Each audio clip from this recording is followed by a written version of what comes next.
पुणे महापालिकेच्या निकृष्ट दर्जाच्या कामाचा धक्कादायक प्रकार समोर आलाय।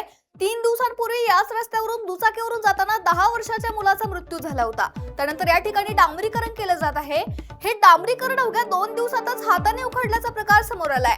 लाखो रुपये खर्च करून रस्ते करायचे आणि 2 दिवसातच रस्त्याची अशी दुरावस्था होणार असेल तर कामाचा दर्जा तपासणार कोण? डांबरीकरण करताना नियम आणि तांत्रिक निकष पाळले गेलेत का? कंत्राटदाराने निकृष्ट काम केलं असेल तर त्याच्यावर कारवाई होणार का, असा प्रश्न उपस्थित केला जात आहे। याचाच आढावा घेतलाय आमचे प्रतिनिधी अमोल धर्माधिकारी यांनी।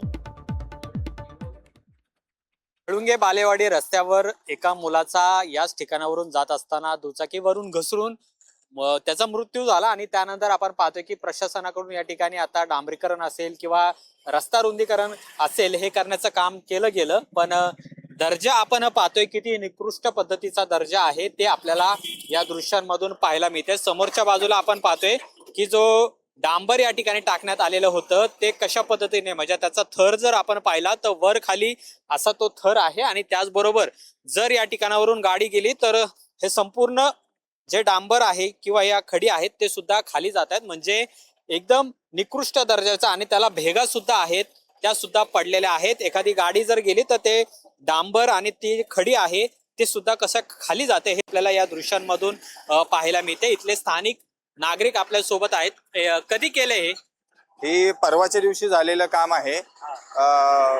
परवाच्या दिवशीच त्यांनी काम केलंय आणि तुम्ही आताच बघू शकता की यामध्ये वरती नुसतं थातूर काम केलेलं आहे। एक छोटासा एक बारीक त्यांनी लेअर टाकलेला आहे जो डांबरीकरणाचा आहे आणि तो कालच परवाच्या दिवशी टाकलाय आणि आज खराब झालेला आहे।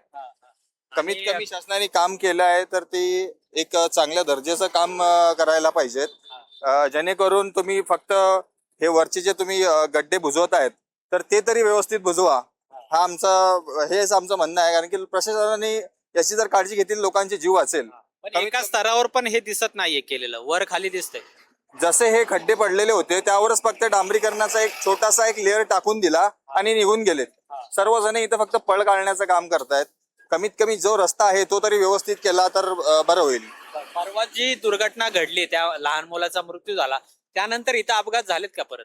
त्यानंतर इथे कंटिन्यू म्हणजे रोजच तुम्ही जर सीसीटीव्ही फुटेज चेक केले आमच्या सोसायटीचे तर तुम्हाला रोज मी पडलेले लोकांचे सीसीटीव्ही दाखवतो। रोज पडतात, कारण रात्री पण 2 जण, एक मुलगा आणि एक मुलगी याच्यावरूनच घसरले आणि इथंच पडले, ते इथूनच स्लिप झालेत आणि खूप दूरपर्यंत घासत गेलेत।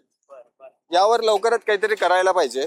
बघा, ही अवस्था आहे आपल्या पुणे महानगरपालिकेची, कारण की पुणे महानगरपालिकेने इथं जी दुर्घटना घडली त्या दुर्घटनेनंतर इथं डांबरीकरण केलं, पण ते किती निकृष्ट दर्जाचं केलेलं आहे ते आपल्याला या दृश्यांमध्ये पाहायला मिळते। आणि त्यामुळे अशा पद्धतीची जर कामं होत असतील तर नागरिकांनी नेमकं काय करायचं? बघा, हे निघून आलेलं आहे, हे आपण ही दृश्य पाहिली तर हे कुठल्या लेवलचं डांबरीकरण पुणे महानगरपालिकेने केलेलं आहे त्याचं उत्तर खरं तर पुणे महानगरपालिकेने देणं अपेक्षित आहे, कारण की अतिशय निकृष्ट दर्जाचं हे डांबरीकरण आहे। 2च दिवसापूर्वी महानगरपालिकेने या ठिकाणी डांबरीकरण म्हणजे जे खड्डे आहेत ते बुजवण्याचं काम केलं, पण अशा पद्धतीने सर्व खडी आहेत, दगडी आहेत त्या सुद्धा आपल्याला हाताने अक्षरशः वर येताना पाहायला मिळतात आणि त्यामुळे या कामाचा दर्जा आहे तो सुद्धा आपल्याला दिसून येत आहे। आता संबंधित जे ठेकेदार असतील किंवा ज्यांच्याकडे हे काम असेल त्यांच्यावर पुणे महानगरपालिका काय कारवाई करणार आहे का, की आणखीन असे लहान मुलांचे जीव गेल्यानंतर महापालिकेला जाग येणार आहे,